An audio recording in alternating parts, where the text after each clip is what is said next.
ከዛ ይበልጥ ቆይ ከምኑ ቃል ለምንድን ነው ይሄን ያክል በሩ መቆለፉ የከነከነሽ? እዚህ ክፍል ውስጥ እኮ አንቺ ብቻ ሳትሆኚ ሁላችንም ነን የተቆለፈብን አይደል እንዴ? ግን ነገሩን አንቺ ብቻ ነሽ አክብደሽ እያየሽው ያለሽው ምንድነው እሱ? ጭራሽ በሩን ልትጋነጥይ ፈለግሽ? ለምንድን ነው እንደዚህ የምትሆኚው? ምን አይነት ጥያቄ ነው? ቆይ ማን ነው ቆይ እስኪ በር ተቆልፎ በመዋል የሚወደው? በዛ ላይ ደግሞ ስራ መሄድ የመንግስት ሰራተኛ ሰው አለን። ትንሽ እንኳን ኃላፊነት አይሰማንም እንዴ? ወይዘሪት ቃል ምናልባት የኔ ጉዳይ አሳስቦሽ ከሆነ እኔ የሚያጣድፈኝ ብዙ ጉዳይ የለብኝም። ይሄ ደግሞ ምን አይነት ነው? በፈጣሪ ለሰበብ እንኳን አይመችም። ሰማሽ አይደል? እሱም የትም አይሄድም፣ እኔ ቢሆን የትም አልሄድም። ያንቺ ደግሞ የታወቀ ነው። በመቆለፉ መጨነቅ ካለብን እኛ ነበርን መጨነቅ የሚገባን። ምንድነው አንቺ እንዲህ የሚያደርግሽ? አቶ ሰለሞንም ቀጠሮ ይኖረዋል። እኔ ቢሆን ስራ አለኝ። አንቺ ተጎልተሽ ነው የምትይው። ምንድነው እንዲህ የሚያደርግሽ? ምን እያልሽ ነው እናቴ? ምንም መሄጃ የላትም እያልሽ ነው? አዎ የለሽም። ካለሽ ንገሪኝ። ምን ነው አስበሽ ልትነግሪኝ ነው? ኧረ እንደሱ አይደለም። እኔ ምንም እንኳን መሄድበት ቦታ ባይኖር እኔ ግን ለእናንተ አስቤ ነው። አትጨነቅ። የለን አትሰሚም እንዴ? እሺ እንግዲህ ካልፈለጋችሁ ምን ይደረጋል? ቆይ ብሌን በስልክ አይሳካልሽም ያለችው ነገር ምንድን ነው? ምን እያሰባችሁ ነው? እኔ ምን አውቃለሁ? ስለማላውቅ መሰለኝ የጠየቅኩሽ አይደል እንዴ? ሁኔታሽን ሳይው ለእኛ ሳይው ለራስሽ እየተጨነቅሽ ነው የሚመስለው። ኡፍ እናቴ ደግሞ ጀመረሽ። አሁን ቆይ ከትንሽ ሰዓታት በፊት ምን እያልሽኝ ነበረ? አንዴ እንደ እናት አንዴ ደግሞ እንደ ክፉ እንጀራ እናት ትሆኝብኛለሽ። እኔ እኮ ነኝ ልጅሽ እኔ። ያቺ ገረድ ደግሞ ይኸው በር ቆልፋብን ሄደች። ከሷ በላይ ግን እኔ ጋ ነው እየጮሽ ያለሽ። ሰላም ሰላም ወደ ቻናሌ ቤተሰቦች እንዴት ናችሁልኝ? እንኳን ወደ እኔ ዩቲዩብ ቻናል በሰላም መጣችሁ። አደራ ድራማ በአደራ ድራማ በክፍል 68 ላይ እንግዲህ የአደራ ድራማ ማጠቃለያ ወይም ደግሞ ሰላም ልጇ ብሌን እንደሆነች የምታውቅበት ጊዜ የደረሰ ይመስለኛል። አቶ ባይሉ ደግሞ እንግዲህ ተስፋ በመቁረጥ ውስጥ ያለውን አማራጭ ሁሉ ለመጠቀም እየሞከረ ነው። እንግዲህ በዛሬው ክፍል ላይ እንደሚታወቀው ሰላም የቤቷን ንብረት በሙሉ ያላትን ሁላ ንብረቷን በልጇ በቃል ስም እያዞረች ነበረ። ያው የጉዳይ ቀላል አይደለም፣ ባንዴ አይደለም የሚሆነው። ታዲያ እንግዲህ የራሷን ጠበቃ ምታ ከቃል ጋራ የቃልን ጉዳይ እንዲያስተካክልላት በህልሜ መጥፎ ህልም አይቻለሁ ወንድሜ በኃይሉ እኔ ታምሜ ወይም ደግሞ ብቻ እኔንም ልጅንም ከቤት አስወጥቶ ሲጥለና አየሁኝ። አንድ ነገር በሆን ልጅን አውጥቶ ነው የሚጥላት። ስለዚህ ንብረቶች ሁሉ በእሷ ቁጥጥር ስር እንዲሆኑ ለማድረግ እንግዲህ ጠበቃ ምታ ነበረ። ይህን ነገር ብሌን ስትመለከት ሰላም ትክክል እያደረገች እንዳልሆነና ስህተት ላይ እንደሆነች ስለገባት እንግዲህ ብሌን አንድ ነገር ለማድረግ ተገዳለች ማለት ነው። ሰላም በነገራችን ላይ ምን ያክል ብሌን ለእሷ እንደምታስብና ብሌን የምታደርገው ነገር ሁሉ ትክክል እንደሆነ ታምናለች እና በዚህ ነገሯ በጣም ነው መወዳት። ብዙ ነገሮችን ማሰብ እየቻለች የሆነ ዝም ብለ የዋህ የምትሆነው በጣም ይበዛል። በጣም ብዙ ወንድሟ እንደዚህ ጥግ ድረስ እንዲጎዳት የሆነው የዋህነቷ ነው። በዛውም ደግሞ ቃልም ራሷ አሁን ድረስ ሳትሸነፍ ልጅ ነኝ ብላ እዛ ቤት መኖር የቻለችው በጣም ብዙ ነገሮችን ስታስተካክል ነበረ። የራሷን በኃይሉን ዘወር አድርጋ የሰላምን የሆነ ነገር ለራሷ ለማድረግ በጣም ብዙ ርቀቶችን ስትጓዝ ነበረ። የሚመጡባት እንቅፋቶች አሉ። የሰላም ልጅ አለመሆኗን የሚያሳዩ ነገሮች ሲመጡ እንዴት እንደምትወጣቸው። ነገር ግን ሰላም ይሄን ነገር ጠበቅ አድርጋ ይዛና ብትጠይቅ ብትመረምር እስካሁን ድረስ ቃል ልጇ አለመሆኗን ያን ያክል ርቀት ሳትሄድ ታውቅ ነበረ። ነገር ግን ሰላም ይሄ ነገር ብዙ ያስጨንቃት አይመስለኝም። እንደውም ቃል እንደፈለገች አእምሮዋን ትጠመዝዛታለች። ቃል እንግዲህ በተደጋጋሚ ሰዎች ስለ እኔና ስለ አንቺ መጥፎ ቢያወሩ እንዳሰሚያቸው ቀድማ ነው የምታስጠነቅቃት። ታዲያ ሰላምም እንግዲህ እንደዛ ስላለቻት ምንም ነገር ማድረግ አትፈልግም። እያየች እንዳላየች ታልፋለች፣ እየሰማች እንዳልሰማች ስታልፍ ነበር የቃልን ነገር እንጂ እስካሁን ድረስ እውነቱ ይደረስባት ነበረ። እዚህ ጋር የዋህነቷ ነው። ለብሌንን ደግሞ የምታምነው ነገር በጣም ነው ደስ የሚለኝ። ብሌን ደግሞ ከበፊቱ በጣም ተቀይራለች። አሁን ላይ ቃልን ማሸነፍ ላይ ነው ያለችው። ቃልን ሁሉንም ነገር አሸንፍሻለሁ፣ በአሁኑ እኔ ነኝ የማሸንፈው እያለች ነው። ቃልም እንግዲህ በተቃራኒው ያለሽን ሁሉ ወስድብሻለሁኝ፣ ሁሉንም ነገር እኔ እቆጣጠራለሁኝ እያለች እንግዲህ ቃልና ብሌን አሁን ላይ ፉክክር የገጠሙ ይመስለኛል።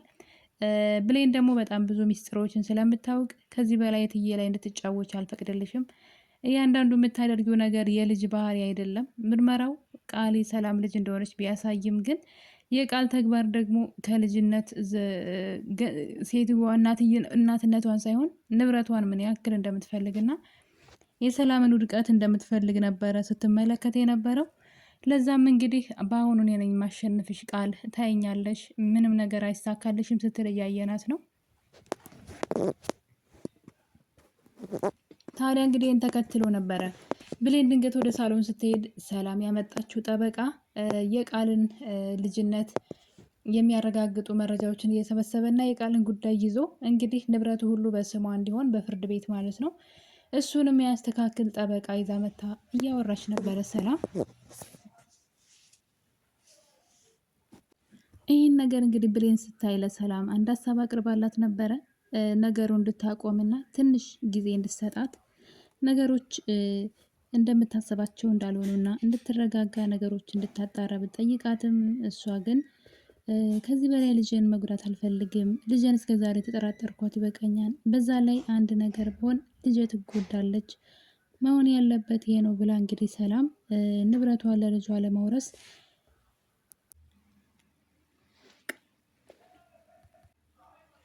ሰላም የቃልን ውሸቶች እያየች ብዙ ነገሮችን እያየችባት እንዲሁ ተነስታ የቤቷን ንብረት በሙሉ ለሷ ለመውረስ መነሳቷ በራሱ ምን ያክል የዋህነቷን እንደሚያሳይ ማለት ነው። ነገሩን እንግዲህ በድጋሚ ዶክተሩን ሁሉ አውርታው ነበረ። ካያችሁ በድጋሚ ምርመራ ማድረግ ፈልጋለሁ፣ የቃል ነገር ምንም እየጣመኝ አይደለም፣ በየቀኑ አዳዲስ ነገር ነው የሚፈጠረው ብላ እንግዲህ ዶክተሩ ስታወራው እያየን ነበረ። ታዲያ እንግዲህ ይሄ ነገር በዚህ እያለ ነው ሰላም ንብረቷን ሁሉ ለሷ ለማውረስ የተነሳችው እና ምን አይነት የዋህነት እንደሆነ አላውቅም። ነገር ግን ይህ ነገር እንግዲህ ብሌን ጠንካራ ሁና እንድትቆምና ሰላምን ለመርዳት እንድትገደድ ረድቷታል ማለት ነው። ታዲያ እንግዲህ ብሌን ይህን ነገር ሰላም አልተውም ግድ ነው አደርጋለሁ ብላ ስትላት እሷ እንግዲህ አልማዝ በሕይወት አለች፣ ይህን ደግሞ በቅርቡ አረጋግጥልሻለሁ እና ይህን ነገር ተይ ብትላትም ሰላም ግን በዓይኔ አይቻለሁ እኮ ስትሞት እኔን ለማጽናናት ብለሽ ነው፣ ስለዚህ የሚቀየር ነገር የለም በማለት ትመልስላታለች። ታዲያ እንግዲህ ያላት አማራጭ መረጃዎችን መሰብሰብ ነው። ወደ ዳግም ሄዳ ከዛ በፊት ግን እንግዲህ ጠበቃው ቃልና ሰላም ወረቀት ውል እየተፈራረሙ ነበረ ውስጥ ላይ ማለት ነው። በዚህ ሰዓት እንግዲህ ብሌን ያላት አማራጭ ላያቸው ላይ ቤቱን ቆልፋ መሄድ ነው። ያም እንግዲህ ወይዘሮ አልማዝን ለማምጣት ጠበቃው ሳይሄድ ወይዘሮ አልማዝ መምጣት አለባት። ወረቀቱ እዛው መቅረት አለበት ማለት ነው የቃል እጅ ሳይገባ። ታዲያ በሩን ቆልፋ ከሄደች በኋላ እንግዲህ ሳሚን ነው የፈለጉት ማለት ነው። ያው ይህን ጉዳይ ሳሚ ያውቃል። የዚህ ጉዳይ በሰዓቱ ከአቶ ባይሉ ጋራ ሳሚ ሰራ ስለነበረ ማለት ነው ጉዳዩን እሱ ያውቃል። ስለዚህ እሱን እንጠይቅ ብለው ወደ እሱ ሂደዋል። ታዲያ በዚህ መሀል ነው እንግዲህ ጠበቃው ስራውን ጨርሶ ለመውጣት ሲሞክር በሩ ተቆልፎ ነበረ። ቃልም እንግዲህ በሩን በግድ ለመክፈት ስትሞክር እያየን ነው። በመጨረሻም እንግዲህ ብሌን ሆን ብላ ነው ቆልፋብን ሄደችው ብላ እናቷ ላይ መጫወት ትጀምራለች። ሰላምን እየጮኸችባት ነበረ እንደ እናት ሳይሆን እንዴት እንደምታቃልላት። ምክንያቱም ቃል ጠርጥራለች ብሌን የሆነ ነገር ልታረግ እንደሆነ ስለፈራች፣ በዛውም ደግሞ የአልማዝን በህይወት መኖርም ብሌን እንዳወቀች ስላወቀች የሆነ ነገር ሳይፈጠር ጠበቃው ከዛ እንዴት ትፈልጋለች። እንግዲህ ጠበቃውን ደግሞ ውጭ የሆነ ነገር ልትለው ነበር ሀሳቧና ጠበቃውን እሸኛለሁ ብላ ተነስታ፣ ነገር ግን በሩ ተዘግቶ ነበረ። እናም እንግዲህ ቶሎ ደውላ ቃል ብሌን እንድትመጣ ሰላም እንድታደርግ እናቷ ላይ ስትጮህ እያየን ነበር። ጠበቃው ታዲያ በዚህ ሰዓት በጣም ተገርሞ እያያት ነበር። ይቺ ልጅ ለምንድን ነው ይሄ ነገር ያስጨነቃት? ለምንድነው እንደዚህ እየሆነች ያለችው?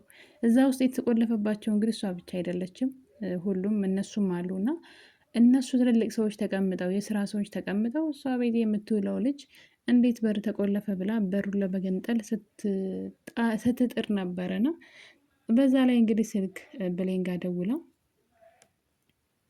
ሰላም እንድትመጣ ስጠይቃት እናቷ ጋር እንደሄደች እንዳጠረጥር ብላ ማለት ነው እናቴ ጋር ነኝ ቶሎ መጣሁ ምናምን ብላ ነበረ። ነገር ግን ቃል እንግዲህ በድጋሚ ደውላ ምክንያቱም ቃል ሰውየው ከዛ እንዲወጣ ትፈልጋለች። ብሌን ደግሞ ነገሮችን ሳታመቻች እንድትመለስ ትፈልጋለች። እና እንግዲህ ስልክ በደወለች ሰዓት ላውድ ላይ ስለነበረ ብሌን አንድ ቃል ተናግራለች። ቃል በአሁኑ አይሳካልሽም፣ በፍጹም ምንም ነገር አይሳካልሽም፣ አትልፊ በማለት እንግዲህ እትዬን ማታለላችም ስትል ሰላም ትሰማለች። ላውድ ላይ ነበረ ስልኩ። ጠበቃውም እንግዲህ የጠረጠረው ነገር አለ። ይቺ ልጅ ቆይ ምንድን ነው ሀሳቧ ብሎ ማለት ነው። እንግዲህ ነገር በዚህ እያለ ሳሚን አግኝተውታል ማለት ነው። ነገር ግን ብሌን ለሰላም አንድ ነገር ነግራታለች። የማደርገው ነገር ሁሉ አንቺን የሚጠቅምና ለአንቺ ይጠቅማን ያልኩትን ነው። አንቺን የሚጎዳ ነገር አላደርግም። ስለዚህ በጣም ይቅርታ፣ መጥቼ በሩ ልከፍት አልችልም። የሆነ ነገር ይዤ እስክመጣ ድረስ ጠብቁኝ፣ እዛው ሳትሄዱ። ማንም ሰው እዛ ቤት እንዲወጣ አልፈልግም እና ቶሎ ደግሞ እመጣለሁኝ። ስመጣ ግን ለአንቺ መፍትሄ የሚሆን ነገር ነው ይዤልሽ የምመጣው በማለት እንግዲህ በሩን ልከፍትላቸው እንደማትችል ተመልሳ አዝናለሁ ብላ እንግዲህ ስልኩን ዘግታለች ብሌን። ታዲያ እንግዲህ ፍለጋቸውን ቀጥለዋል። እንግዲህ ቃል የምታደርገው ነገር ጠፍቷታን። በሩን ለመገንጠል ሞከረች። ሰላም ግራ እስኪገባት ድረስ፣ ጠበቃው ራሱ ግራ እስኪጋባ ድረስ ምንድን ነው እንደዚህ ያስፈራት? ምንድን ነው እንደዚህ ያስቸኩላት? ጠበቃው ነው የትም አልሄድም፣ የሚቸኩልበት ጉዳይ የለም። እንደውም ከሰላም ጋር ብዙ ጊዜ ነው ከተገናኘው፣ ስለዚህ ከእሷ ጋር እጫወታለሁ እስክትመጣ ቢልም ቃል ግን ያዙ ይልቀቁኝ ብላ እንግዲህ ነገሩ እንደተካረረና የሰላም ቁጣ አልችለው ስትል ያደረገችው ነገር በኃይሉ ጋር ነው የደወለችው።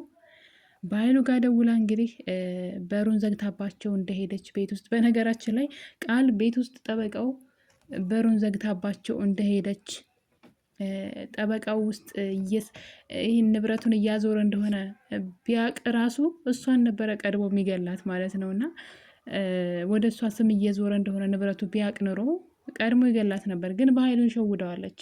በኃይሉ የሆነ የእሷን ጥላት የሆኑ ሰዎች እንዲገልላት ትፈልጋለች። ለምሳሌ አንደኛው ዋና ተቀናቃኟ ብሌን ናት። የሰላም ልጅ፣ የሰላም የሆነ ነገር ሁሉ የእሷ የሆነ እሷ ቀምታት የምትኖረው ህይወት የብሌን ነው። ታዲያ ብሌንን እንዲገላት ትፈልጋለች። ሳሚንም ብቻ በአካባቢ ያሉ ሰዎችን እንዲያስወግድላት ትፈልጋለች ልትጠቀምበት። ከዛ በኋላ እሱን ደግሞ ምን እንደምታደርገው ታውቃላችሁና ለዛ ብላ እንግዲህ በኃይሉን ስትጠቀምበት ልክ እሷ ጥሩ ነገር እንዳደረገች መስላ ቤት ውስጥ በሩን ቆልፋባቸው እንደሄደች እና አልማዝ ጋር እየሄዱ እንደሆነ ትናገራለች ማለት ነው።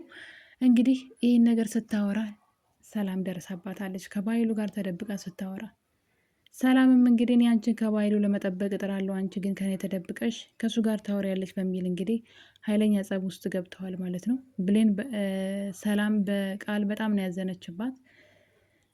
ምክንያቱም ደግሞ በህልሟ ያየችው ነገር ነው ንብረቱን ራሱ በእሷ ስም ለማዞር ያስገደዳት ነገር። በህልሟ በኃይሉ ከቤት አስወጥቶ ሲያባረራት ታያለች እና ነገ አንድ ነገር በሆነ ይህን ነው የሚያደርገው ብላ ነው እና እሷ ግን ተደብቃ ከባይሉ ጋር ስልክ ስታወራ እንግዲህ ያወራችውን ባትሰማም ግን ደርሳባታለች። ታዲያ እንግዲህ ሰላም የብሌንን መምጣት እየተጠባበቁ ነበረ። ብሌንና ዳግም እንግዲህ ሳሚን ካገኙት በኋላ ጉዳዩን አስረድተውታል። ቃል የሰላምን ንብረት ለመውሰድ እየተፈራረመች እንደሆነ ከጠበቃው ጋራ፣ ስለዚህ ንብረቷን ሳትወስድ ቶሎ ልንደርስላት ልንረዳት ይገባል በማለት እንግዲህ ዳግምና ብሌን ሳሚን አሳምነውታል ማለት ነው። እሱም እንግዲህ ወደ አልማዝ ቤት ወስዷቸዋል።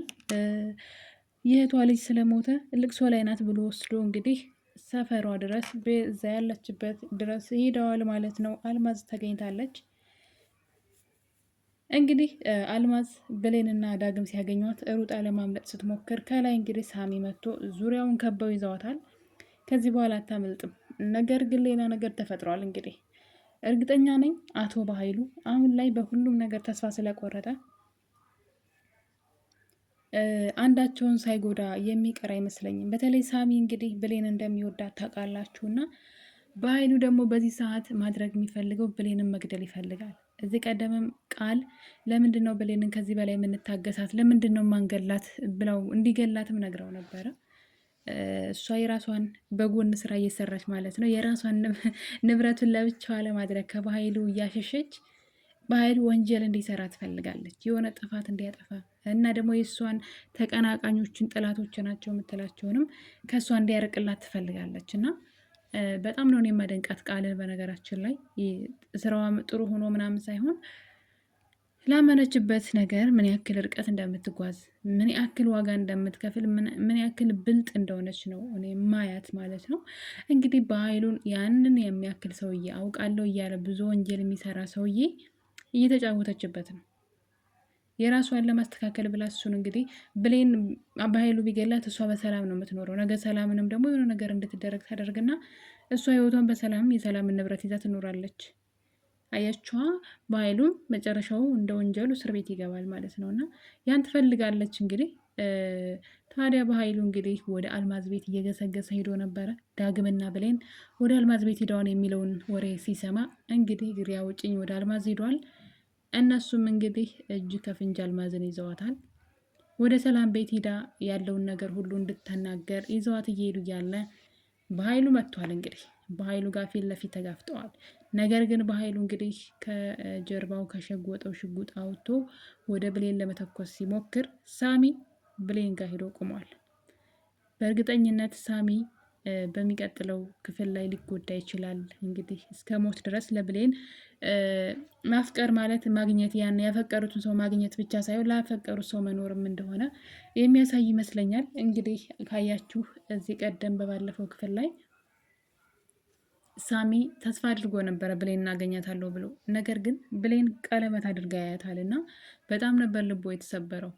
ማለት በቃ አብራይ ትሆናለች የሆነ ጊዜ ብሎ ያስብ ነበር እና ነገር ግን ቀለበት አድርጋ ባያት ሰዓት ነበር እንግዲህ ተናዶ የሄደው። ነገር ግን ዛሬም ለሷ ሲል እንግዲህ ከባኃይሉ ሽጉጥ ጋር ተፋጧል ማለት ነው። በኃይሉ እንግዲህ አልማዝን ለማስመለጥ ብሎ ሳሚን ሊገለው ይችላል ብዬ አስባለሁ። ሊተኩስበት ይችላሉ። ያ ወንጀል ነው የሚያተርፈው በኃይሉ። አሁን ላይ በኃይሉ ቀጥታ ይታሰራል በእርግጠኝነት። ምንም ማስተባበያ አይኖረውም ማለት ነው። ምንም ቢገልም ባይገልም የሚያገኘው ነገር የለም። ሰው ላይ ተኮሰ አልተኮሰ የሚያገኘው ጥቅም የለም። ምንም ነገር ከሰላም የሚያገኘው ነገር የለም። አልማዝ እንደሆነች እስከ መጨረሻው ተቆለ። እዚህ ጋር 3 ሰው ነው ያለው እና እንግዲህ ሁሉንም አይገላቸውም በእርግጠኝነት በአደባባይ እና እንደምታዩት እንግዲህ አልማዝ፣ ሳሚና ብሌን እንዲሁም ዳግም ባሉበት በኃይሉ ሽጉጡን ወደ ብሌን ደቅኗል። ሳሚ ደግሞ ከብሌን ፊት ሂዶ ቁሟል። አቶ በኃይሉ በቀጣይ ክፍል ሽጉጡን የተኩሶ ይሆን? ማንንስ ይጎዳ ይሆን? አጓጊ የሆነው አደራ ድራማ እንግዲህ ክፍል 68 ይህን ይመስል ነበረ። በክፍል 69 ምን ይፈጠራል የሚለው በጣም አጓጊ ነው። እስከዛው ድረስ እንግዲህ የዛሬው ትረካችን ይህን ይመስል ነበር። እንደወደዳችሁት ተስፋ አደርጋለሁ። ለእኔ ለቤት አዲስ የሆናችሁ ሰብስክራይብ አድርጉ። ስለነበረን ቆይታ አመሰግናለሁ። ባይ ባይ።